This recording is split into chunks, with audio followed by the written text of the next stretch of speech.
Exciting news, Dan, with a debutant with Kate Kenny to get an opportunity straight up. What's she done to impress you through her pre-season? It is exciting news for Kate and the team. She's just been herself, to be fair, like her Gaelic style of play coming into AFL. It suits it really well. So as a scorer, she's got a real knack for goal. She kicks both left and right foot really, really well. And she's super smart. So she's picked up on our forward half system that we play very quickly, and the speed she provides and the way she's trained. She's very diligent the way she's worked on her craft. She's always wanting to find out what's how she can be better and do things differently. And with all that in mind, there's no surprise she's picked to play round one. And with Chloe Shear unfortunately going down with her foot and had a really successful surgery, it just opened up the gate for her to play earlier. Yeah, the adaptation to the Sharon, obviously she's had the Sharon in her hands before she got here, but some take longer than others, but she's obviously picked it up. Yeah, natural, very natural. A bit like Ashling and Rose, to be fair.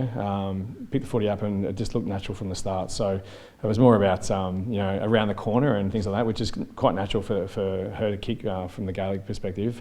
But a long kick of the footy as well. So yeah, no issues with the Sharon, all good. I know we won't see a team till tomorrow night, but is that your only expected debutant club or AFLW? Yeah.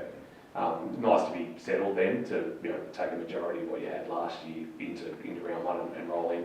Yeah. To a certain degree, like obviously losing Aaron has opened up a bit of a hole in our midfield with our ruck stocks, and Lily's coming to support that really well.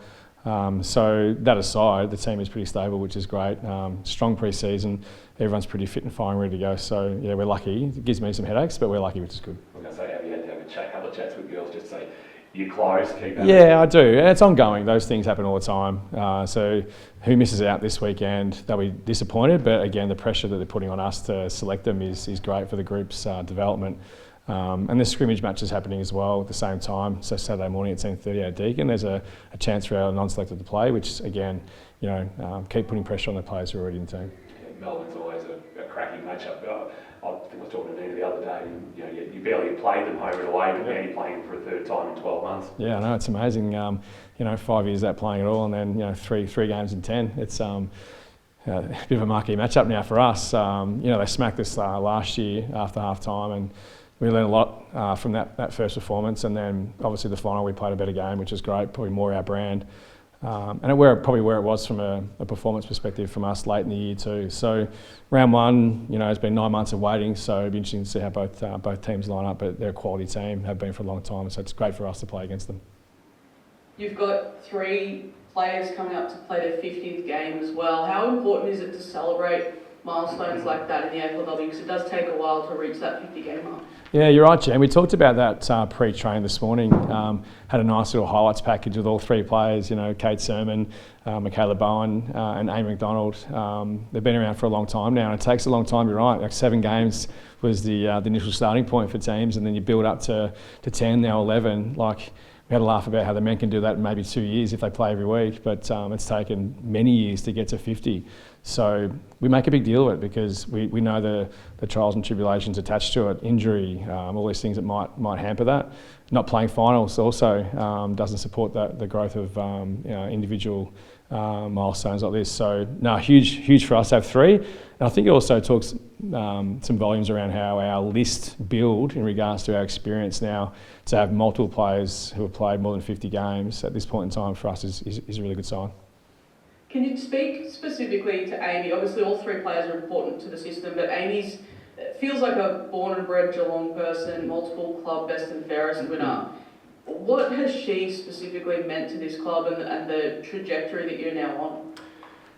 It's a good question. So she came through our VFLW system, which has been a really good starting point for us as a club for a long time.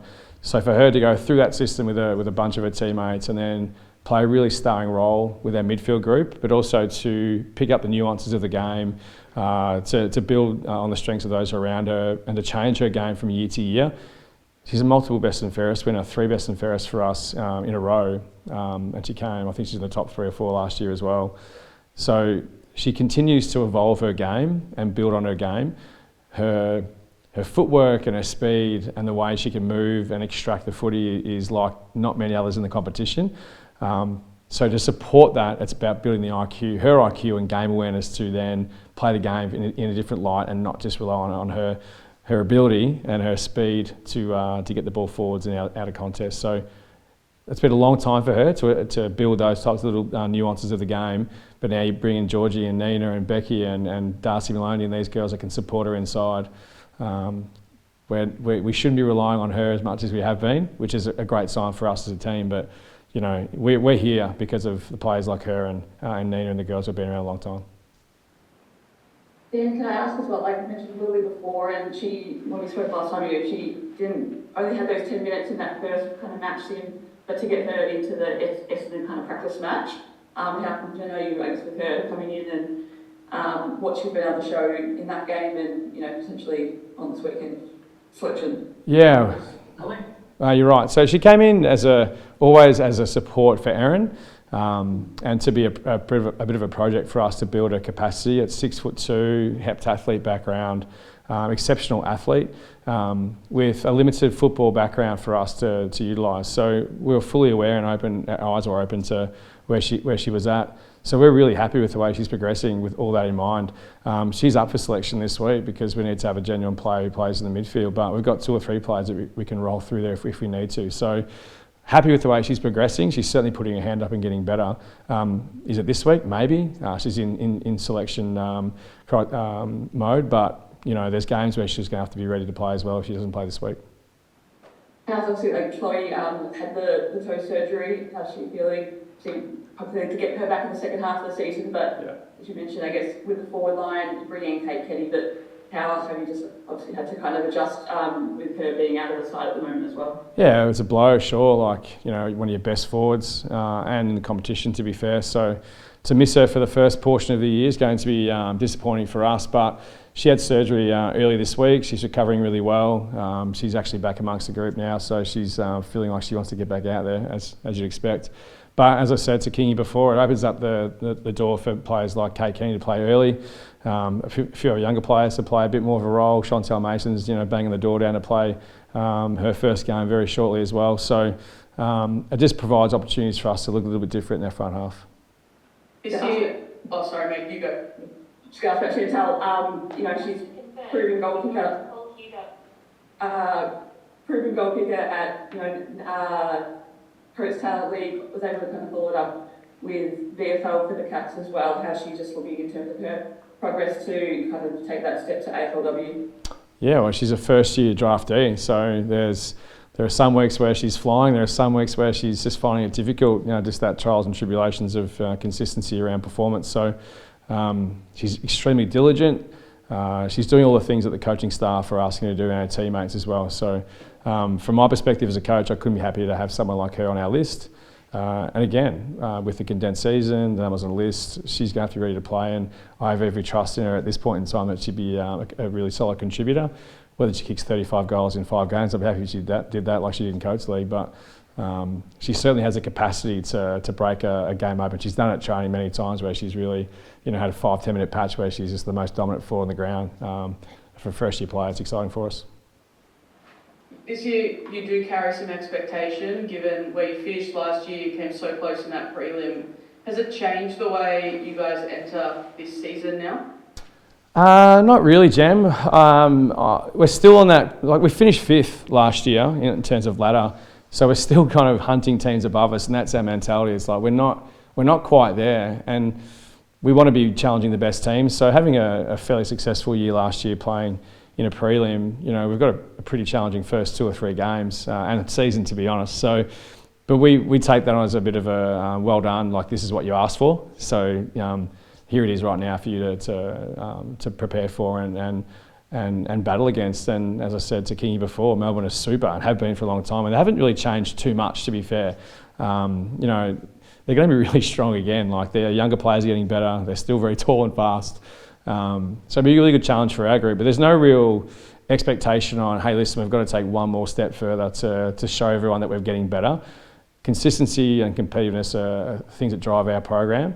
So the players coming to play new roles, Kate Kenny coming for a first game, our younger players, that's the message. Can you be consistent and competitive? And the process for us is really important. And bring on, round one for us to try and, trial that from the start. It might go to plan, it might not, but then we've got another test against the Kangaroos the week after. It's like you get another smack around to do it again. So no expectation, but I think the girls are primed to, just play footy again. Have you trained with the smart ball or, trained with it? No, so the AFL sent out smart balls early on in the pre-season. Girls didn't even know they were using them, to be honest, and all that feedback was given back to the AFL. So there was no talk about balls drifting or floating or anything else. So I'm looking forward to seeing how it all gets utilised in real time. Yeah, you revolutionise the game a little bit. Well, yeah, I think so. There's probably going to be so much that we haven't thought about yet that we can use for not only results or real-time feedback, but coaching and different things going on the track. But if it just kind of takes away some of the cloudiness around, hitting the post or a touch or behind, because a lot of the AFLW games are quite, close in regards to their outcomes. So I'm looking forward to seeing how it gets used. Do you get any feedback from that ball in real time in the box? No, we don't. But we will get the feedback. But in real time, there's too much happening for that right now. We've got too much with champion data to worry about. But we had a bit of a presentation from the AFL a couple of weeks ago now, and there's just so much data that we can take from it, which is great. So, but not just yet. And so one more question for me. In terms of the fixturing, not with Geelong, but with the next week with the Western Bulldogs, there has been that kind of conflict. This week you obviously get that free air with the Cats to have that home game in front of GMHBA Stadium. But yeah, any thoughts just on how important it is to kind of be able to, I guess, work in tandem that it does, you don't have these conflicts coming up, particularly through finals and the start of the AFLW season. Yeah, well, we're lucky, I suppose, this weekend to have that open slate for us to have as many people come to GMHBA as possible. Like, it's no surprise when you play in front of 7,000 to 10,000 people that your home team gets an absolute buzz and thrill and a drive. And this Geelong's crowd is second to none. Like, it's unparalleled. Like, our final last year, we had, I think it was upwards of 7,000 to the game. It feels like 20, So I can't stress how important it is to try and get Geelong fans to an AFLW game. Like, it's a club, not just a men's and a women's program. It's a club. So if you're a Geelong supporter, like, get along and support your club, because it makes a big difference. It is a bit of a fortress down here. We're lucky to have a Tier 1 stadium, which is brilliant, and not every club has that. In the past, I'm glad the Dogs are trying to get that same feel with their W and men's programs, not clashing. We've missed out in the past. We've been interstate when our lads have been in finals, and it's not a great position to be in Fremantle when your team's playing in a prelim and you can't watch it. But it'll work out when we get some clear air as a whole competition at some point. But get along. Like, you need to get along. Like, if the competition is going to keep growing, we need fans at the grounds. We need supporter bases to grow. Otherwise, it's just going to be where it is. So we need to be challenging those aspects as much as we can. Dan, just as the most probably senior of the club that's spoken publicly this week, you played against him. Frank Fabiani passing has impacted local footy. He obviously spent some time down here on the sub list in the under-19, so he's known to people down here as well. It's obviously something that's probably taken everybody aback. Yeah, you're right. I was shocked. I didn't realise he was unwell until obviously read the news the other day. Just surprised and disappointed for everyone involved. Ripping guy, obviously a local legend around the town with his footballing background, and just a ripping gentleman. Like, he's just a great person, great family, clearly. So sorely missed, no doubt. There wouldn't be too many people in Geelong football region who don't know him. So he would have touched everyone along his journey. So our thoughts and condolences out to his family.